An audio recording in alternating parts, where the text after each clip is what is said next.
Headquartered in Columbus, Indiana, Cummins Inc. is a global power leader that designs, manufactures, distributes, and services a broad portfolio of power solutions from diesel and natural gas engines to hybrid and electric platforms as well as related technologies. Cummins embraces a commitment to modern design which dates back to its former chairman and CEO, J. Irwin Miller, who was one of the greatest patrons of 20th century architecture. Indianapolis has become home to Cummins' most recent architectural icon in the form of their global distribution headquarters. Built on the footprint of the former Market Square Arena, the sculpted tower represents a boost to the east side of downtown and adds a striking new landmark to the Circle City's skyline. The new 9-story structure is the first office building designed by New York architect Deborah Berke. Deborah is the founder of Deborah Berke Partners, a New York City-based design firm. In July 2016, she was named Dean of the Yale School of Architecture. Deborah has been an adjunct professor of architectural design at Yale since 1987 and is the first woman to lead the School of Architecture. Deborah Berke Partners has completed a diverse body of work that ranges from custom furniture to master planning and everything in between. All of their projects share a thoughtful understanding of how clients will experience the design spaces. Deborah is a graduate of the Rhode Island School of Design, where she holds degrees in both fine arts and architecture. Tom Linebarger has been Cummins chairman and CEO since 2012. He's held many leadership roles in his 25 years at the company. A California native, Tom earned joint bachelor's degrees from Claremont McKenna College in Economics and Stanford University and in mechanical engineering. As a fellow mechanical engineer, I consider that to be the best discipline. He later returned to Stanford to earn a Master of Science in Manufacturing Systems from the School of Engineering and an MBA from the Graduate School of Business in 1993. He joined Cummins in 1993, having enjoyed his experience as a college intern on the manufacturing line at the Cummins mid-range engine plant in Wellsboro, Indiana. Deborah will be presenting first, and following her presentation, Tom will join us on stage for what I anticipate will be a powerful conversation. Would you please join me in welcoming Deborah Berke?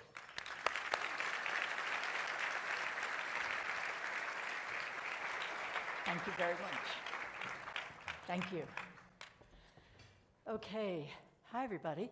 Thank you, Chancellor. It is wonderful to be here. And I had no idea this meeting was going to be quite this big, but I did learn how important it was because Tom Linebarger actually had me put this date on my calendar more than 18 months ago. So I am delighted to be back in Indianapolis. Bill Brown, are you out there somewhere? Hello? And to all of our friends, meaning from Deborah Berke Partners, to our friends here who worked with us on the project and our friends at Cummins, it is great to be here, and warm greetings to everybody else. I really do like your city, and the scooter thing is just awesome. Now, let me see if I can get this to work. You get a new picture? Oops. But I should go back one. Because did that go back? There's a disconnect here, so I apologize. I've gotten to know Indiana and Indianapolis over the past many years. This is our most recent house here in Indianapolis, but I had also designed one here in the 1990s. And I've done work in and around the region for a long time, like the 21C Museum Hotel in Louisville, which opened 12 years ago, and 5 19th century warehouses, 4 of which you can see here on Main Street in Louisville. Or slightly further afield, although my Uber told me today, we drive 4 hours and don't think about it. In New York, if you drive for 4 hours, you're going 20 miles an hour and you want to kill everybody. Here it seems a little easier, so I'll say only slightly further afield, an arts building at a SUNY Fredonia campus in way western New York State, just east of Cleveland. You might recognize this, a small public library in Hope, Indiana, which is 45 miles to the south. And maybe you know this, it's a movie star of a bank, if you've seen the movie Columbus. It also happens to be in Columbus, Indiana, a city relevant to today's talk, as it is both an architectural mecca and the home of Cummins. So although I am here specifically to talk about the Cummins building on Market Street, I just showed you photographs of a house, a hotel, a university arts building, a library, and a bank. So for just 1 minute, to unite all those things, you don't have to read every item on this list. From the consultants to codes to laws to the many, many aspects of designing a building, being an architect doesn't mean you necessarily have to have expertise in one kind of thing. And if there are young architects and designers out there, believe me on this. Being an architect is actually more like being a playwright. One has the skills and expertise, and one is also dependent on the skills and expertise of many, many others for the work to succeed. So, as promised, I am going to talk about the Cummins Indy Distribution Center, and this is really about all the things that an architect does and all the things that an architect deals with. So let me now get to the purpose of today's talk, which is this building. The Cummins Indy Distribution Center is the building that opened not long ago on Market Street, as you know. And as was mentioned by the Chancellor, you probably know the history of its site, formerly half of the Market Square Arena site, a structure built in 1974. And this is relevant to how cities change and how cities are organic. 2.5 blocks east of Soldier and Sailor's Monument, and of interesting visually to an architect, because if you see the circle of the arena, you also see Monument Circle, and they're skewered by a central axis. So from a design standpoint, it was a terrible but still interesting idea to build this arena.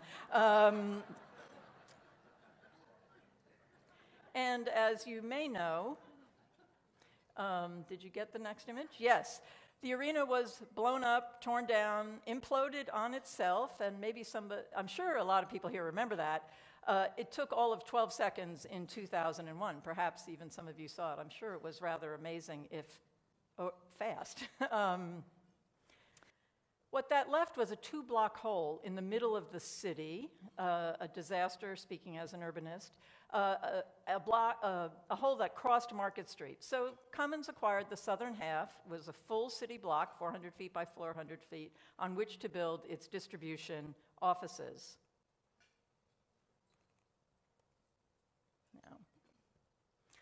The process for selecting the architect was an invited design competition. So we were one of 3 firms invited, and we started our analysis of the site by looking at its place in the city. We felt strongly that Market Street needed its street wall continued and reinforced as you headed east from Monument Circle. Yes, okay, we're starting to cook with gas here. We also felt that Market Street needed much more activity on it to reinforce the street experience, that the south side of the site should be open, that the cultural trail on the west should be engaged, that the residential projects to the east should be similarly connected back to the center of the city, and that those experiences should be woven together without limiting the possibility of new construction or other ideas in the future.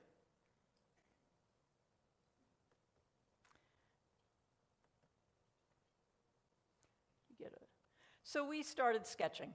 That's what architects do, and even with all of today's technology, we still start our projects by sketching by hand. And while the ideas I mentioned about the building's relationship to the city really mattered, the experience of the Cummins employees inside the building really mattered as well. And in effect, our design process was simultaneous, separate from code, sustainability, and everything else, which I'll come to. What's the experience inside out as a worker? And what's the experience outside in as a citizen of this town?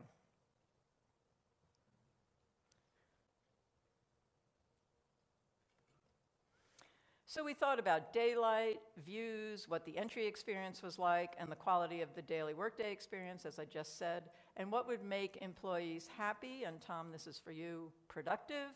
And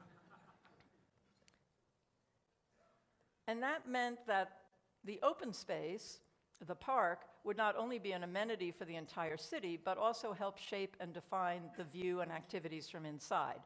And you can see from this plan of the park that the porosity I was describing, that's an architecty word, and interwovenness, another architecty word, with the city is what happens as those paths move across the park and actually through the building itself. And here you can see some of that, building and park. And in case you're wondering, it's a 175,000 square foot, 9-story building with a 100,000 square foot garage that holds 400 vehicles. And as you may know, many of the folks at Cummins, like Tom, are engineers. And even if they're not engineers, they all think like engineers. So we actually called this building calibrated. They liked that word. And I suppose if it had been a building full of artists, we would have called it composed and designed and aligned and arranged. But the truth is, it's actually both of those things because we're architects. So the engineers loved the process and the calculations of calibrations of all sorts. How do you get maximum daylight to as many people as possible without having overwhelming solar gain and glare on computer screens? What's the ideal floor-to-floor height that works with this strategy? Is spatially satisfying, not overwhelmingly tall, not too low for a raised floor distribution system and future flexibility, and is still economically constructible. Our interior and exterior calibration became the various compositional tools, the artistic part of it. Vertical fins, horizontal louvers, opaque glass panels, and angled expansive lengths of wall, all positioned to optimize light and minimize heat gain, along with the right ceiling height, sensible and sensitive building systems that allowed for future changes at a not insane construction price today. This is the act of being an architect, particularly for a bunch of engineers. No, actually the truth is, everybody has a budget. Among the many things we did was to test the facade in various positions relative to the sun.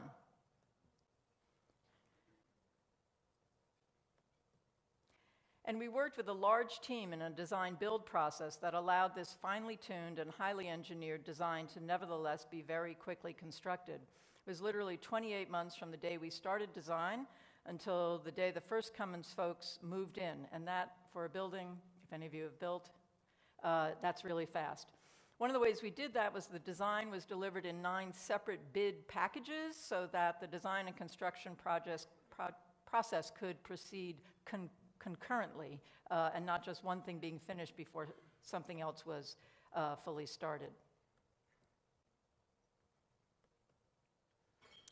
Okay. And while some of you probably got frustrated while Market Street was inaccessible during construction, I trust you now agree that the multiple ways in and out of the site are advantageous and they're emblematic of flow and movement inside the building as well. That porosity I referred to is consistent throughout.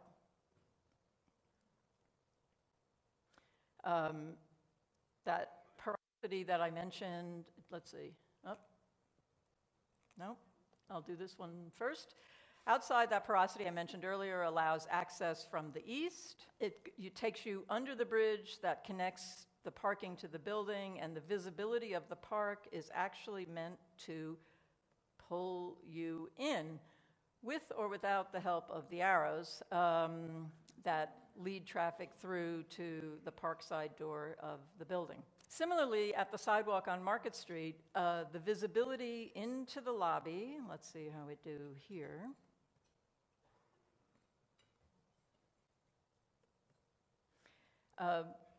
Connects you across the site, whether or not you are going to go into the building or just experience seeing through it. And if you are, you not only get to see the park, but you get to see the calm, elegant space and the art. And in this image, you can see a piece on the ceiling by Kendall Buster Relative to what I was saying before about engineers, although she's a sculptor now, she started her career as a medical scientist. You also see a broad stair up to the second floor, and this is a really important part of the design concept. Because when you enter the building from the garage, coming across the bridge we were looking at before, you arrive at the same place as those people who are coming up the stairs. And that means, and this is really important experientially and in terms of building a Cummins community inside the building, arrival is shared. There's not a front door, back door. There's no nasty garage entrance as an experience. And it's particularly important that at the top of the stairs and when you come in from the garage, that shared place happens to be where the coffee and the food are. That was calibrated, Tom.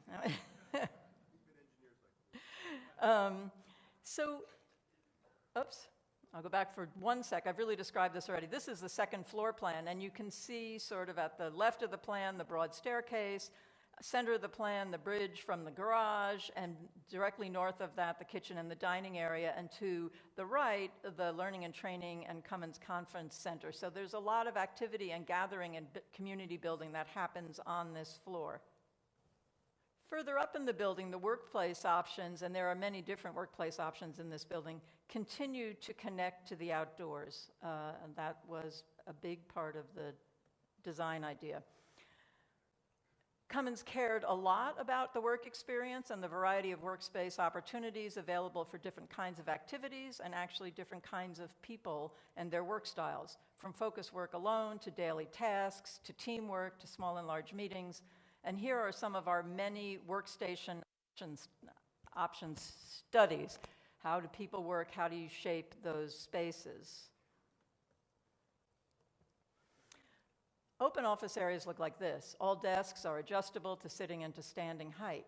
And as you can see from this picture, the office areas that are open actually open to small workrooms, like where the orange chair is, as well as in the distance you see a shared area we call a social hub. Building was designed to have 228 seats, but that translates into accommodating a staff of 400, and I think you can even go further than that. So in this floor plan, I'm sorry it's a little small, you can see one of several typical office layouts with flexible workstations and a social hub in the center. That's the sort of just below the elevator stacks if you're not used to reading plans. This is the one with the stadium seating and the staircase. And in this diagram, I don't have a pointer, but each of those blue lozenges is a double height social hub, and it connects 4, 2 to the left and 2 to the right, which are neighborhoods. They all come together.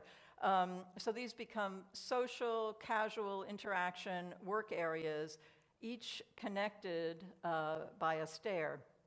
We hope that encourages people actually using the stair.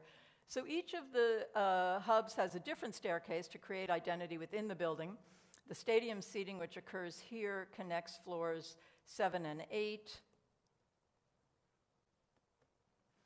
Here is a straight run stair with a kitchen beneath it. That connects floors 3 and 4. And this is the one we call the pretzel stair. Do you serve pretzels on that floor, Maria? It connects floors 5 and 6.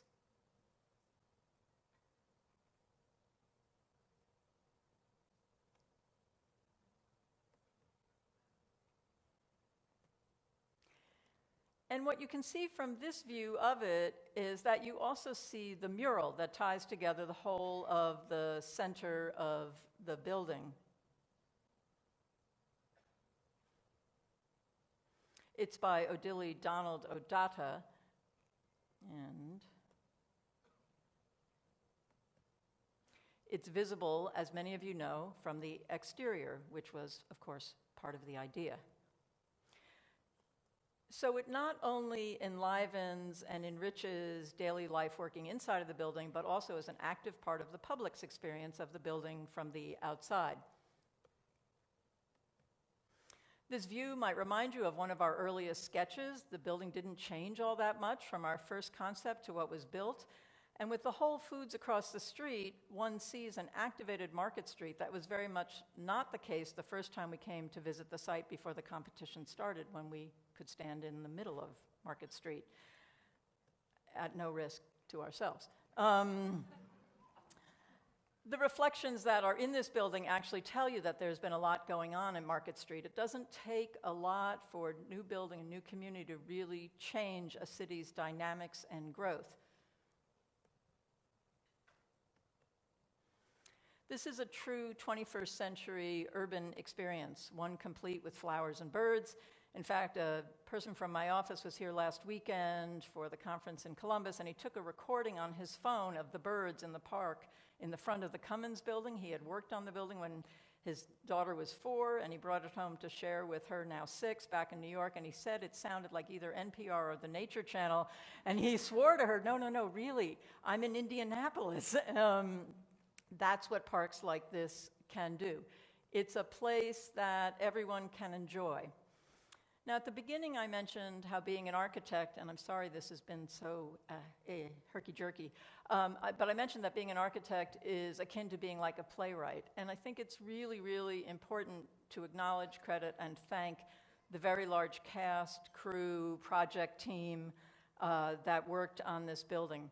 Cummins themselves are enlightened clients with a long history of knowing that building good buildings is good for everybody. Bill Brown and everyone at Ratio Architects, David Rubin at the Land Collective, Silman along with Fink, Roberts, and Petrie as the structural engineers, Siska and Hennessy along with Circle Design Group as the mechanical engineers, Atelier 10, the sustainability consultant. Is that actually moving? One Lux, the lighting designer, Mindy Ross Taylor of Art Strategies, the art consultant, and Wilhelm, the construction managers, who had a building going up across the street from my hotel room this morning. And I think I can speak for everyone when I say that we are really super proud of being part of the team that created and built this building. So thank you very much. Again, as a reminder, you have white cards on your tables that you can put your questions in and send it up here. But let me start with this. First of all, Tom, what do you think about that presentation? It reminds me, I always have paper. I use I'm going to go back to a slide carousel. It was really nice, actually, to relive the beginning to the end. It was a remarkable process and one I'll always remember, and it was really nice to go back to the beginning and remember how it started. Wonderful. You know, as I mentioned, I've spent some time in Columbus, and I'm amazed of the architecture that exists in that city. I remember reading that Columbus, as far as architecture, is 6th in the country after New York, Chicago, and San Francisco, and Washington, D.C. So let me ask you this, Tom. What do you attribute that architecture that exists in Columbus? Deborah mentioned it. Irwin Miller, which of course was the leader of Cummins during its really formative years, had a very strong view that architecture and built environment was critical to a city's livelihood. And I think he even went further. I remember seeing a quote of his that said that that leaders of a community cannot rely on the great buildings of antiquity to build their culture.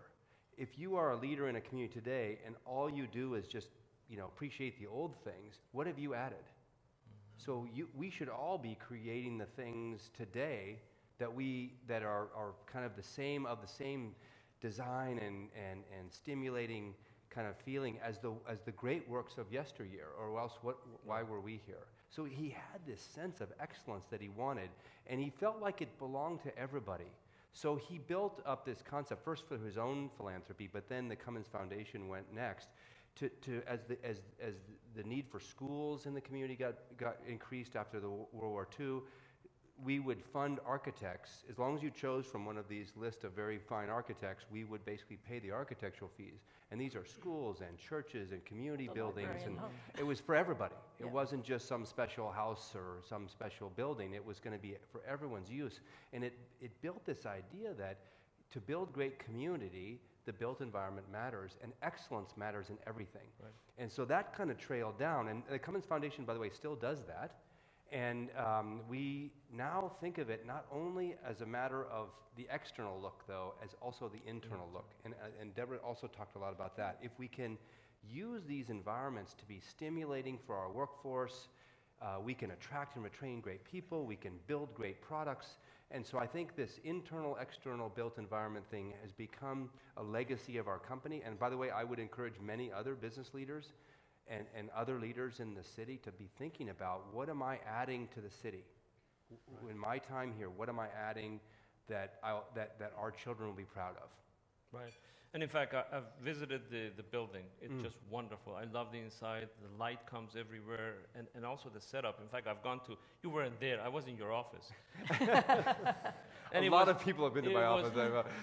Thank you. It was terrific to see. Actually, there were 3 other desks there, vice presidents working together. That's a different way of doing business, and that, I guess, helps with the productivity.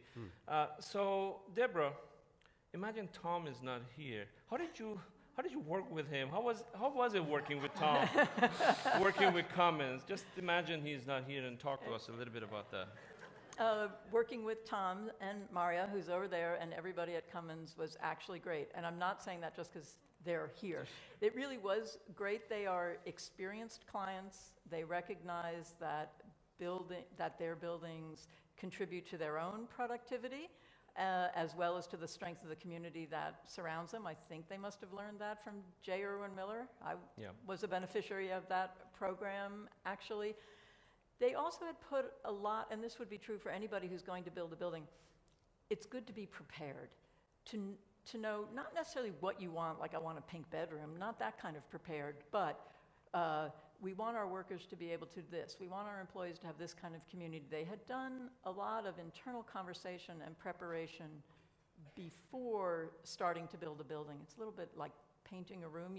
The preparation takes longer than the work itself. Right. And I think in preparing to build a building, it takes a long time to build a building, but you really have to have thought through what are your goals for this structure, and then your architects, your engineers, your landscape architects can help you use the built environment to achieve those goals, but you have to be able to state what your goals are.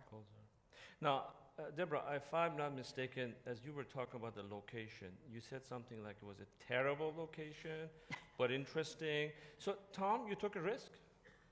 How do you approach risk as a CEO about this building or in general? Yeah, I think we, first of all, Deborah mentioned Maria.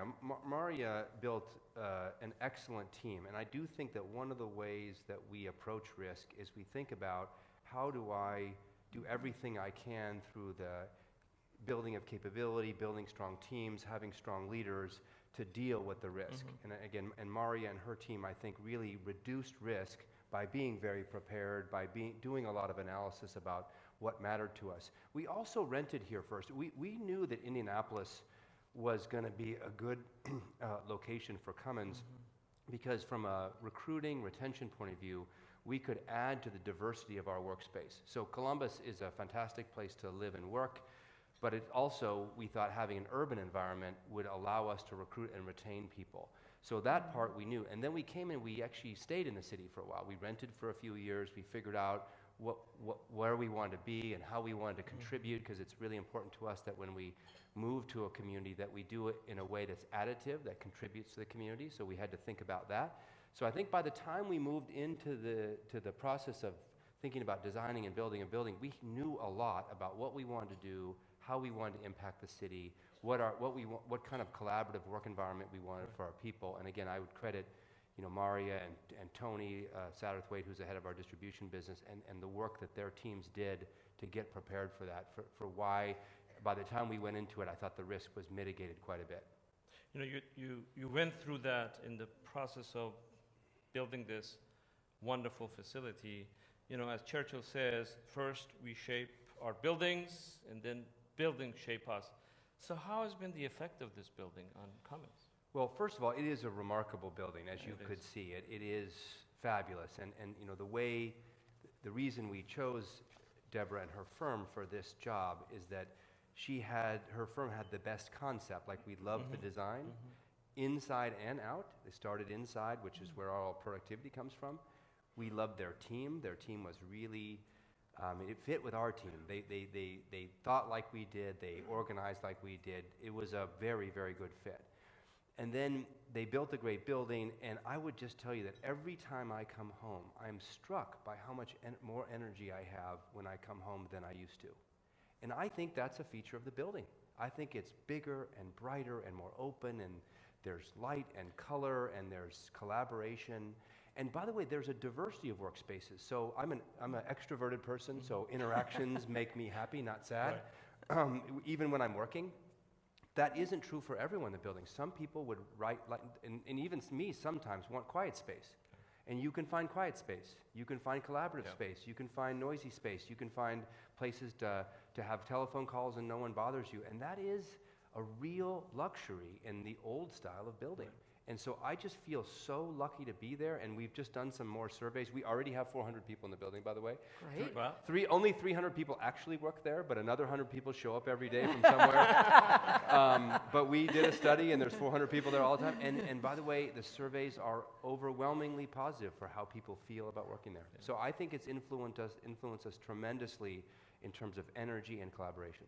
Can I just chime in Please, on that a little please. bit? You didn't ask me the question, but architects love that Churchill quote, just Yes, yes. because we get probably more credit than we deserve, not only in terms of the team of people. But the truth about it, I think why that building is so successful is natural light is a great energizer. Community and feeling part of a community is a great energizer. Color and interaction with other people's creative skills is a great energizer. Being able to go outdoors, same thing. So when you put all those factors together, they build on each other, and it multiplies both the sense of community and the sense of and true productivity. Yeah, agreed. I knew I wasn't making it up. I feel better. Yeah, good. So Deborah, in addition to wonderful design that we are talking about and others that you've had, you're also dean of a wonderful school. How has the education in architecture changed in the last few years in this era? Well, I will say, I hope it's true here as well, but certainly at Yale it is vastly more diverse, and even in my time, and that hardly speaks to diversity, just an importance. Architecture is known as a gentleman's profession, and for a long time it was, I want to be careful saying this, but essentially privileged white men became architects because you don't make any money, and you had to have parents who had rich friends. That's all changed. So in my 3 years as dean, we went from an entering class of 37% female to an entering class of 65% female. We have a program now that has three, they call themselves Indigenous Americans, Native Americans. In the profession of architecture, the number of practicing Native American architects registers as a 0 in surveys. The number of self-identifying African American architects registers as 1% on AIA surveys. We have a lot of progress to make. I'm using the strength and wealth and position of Yale actually to move that agenda forward, because I think every community, if you have talent, you should be able to serve and help, broadly speaking, your community. So we're doing that. I'm not sure I really answered your question. I got into my sort of enthusiastic mission to change the profession by making it possible for anybody with the talent and drive who wants to do it to be able to do Wonderful, wonderful. it. You Tom, can send your undergrads to us. that would be Tom, let's leave this building for a minute, and let me go back to Cummins Engine. And a lot has been in the news about international trade wars, tariffs, and now yesterday there was some news about our agreement with Canada. So tell us a little bit about, is there any impact that these discussions has had on Cummins? What are your thoughts? Yeah, so trade's been the single most important driver of growth and profitability for Cummins for 2 or 3 decades now. And really since the U.S. trucking market, that was our market for years, but we essentially outgrew it. As the U.S. trucking market, to invest to keep up with technology, we needed more markets, and we spend enough on research and development that we actually can't sell enough. The market just isn't big enough in the U.S. to justify the amount of money we spend in technology. So we had to grow overseas and gain more market share. 95% of the customers in the world don't live in the US. So we wanted to access those, or else we really couldn't afford to compete. That was just the way it was. So we care a lot about trade. We, of course, don't think trade wars are easy to win. We think, the history shows that trade wars essentially lead to economic harm to all countries involved, and oftentimes sustained economic harm. And I would say for us personally, that's definitely the case. We think just the tariffs that are in place now will likely cost our company about $200 million a year. And just for a reference point, the tax reform that went in last year, that was, of course, a big deal for businesses, will probably benefit about 70 million. So this thing is 3 times worse. We are excited about the agreement reached on the North American Free Trade Agreement, which I know is no longer allowed to be called that. But that's a really good sign. And again, we're just very hopeful that those things continue to happen. We feel strongly that as Cummins, when we trade globally, not only do we benefit as a company, but our employees in Seymour and Columbus and Jamestown, New York, and Indianapolis all benefit. We grow our employment at home when we trade abroad. Wonderful. Well, thank you. Well, let me ask you the final question for both of you. We've talked about a number of different things and the wonderful presentation, Deborah, you had.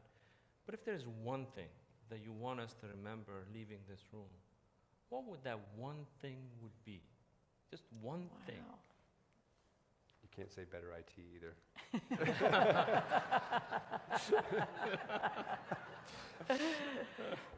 Actually, my answer is the opposite of IT. As somebody who builds buildings and wants the world to appreciate the built environment, I would say enjoy the world around you. Look at things, understand them. No, why do I like that? Ask yourself a question. Why will I remember this? Take in the world, the city, your neighborhood, your house, your church, the places you go, and remember them, because the built environment really does matter, and it does, as Churchill said, shape lives. What's your one thing?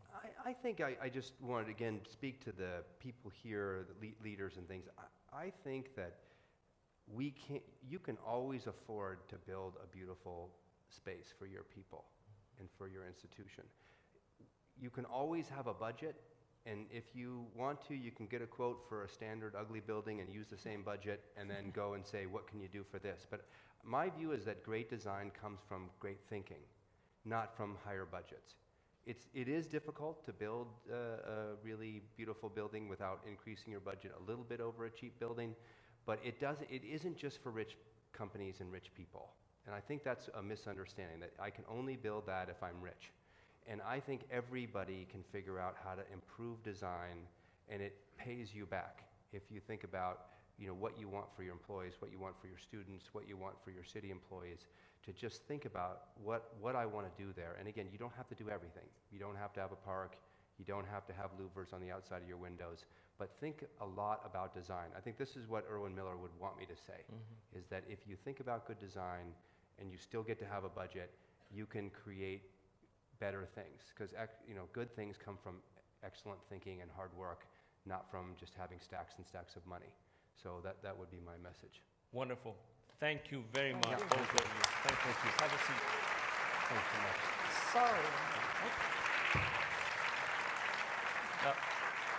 Just 1 second. Today's program will be available on wfyi.org as podcast.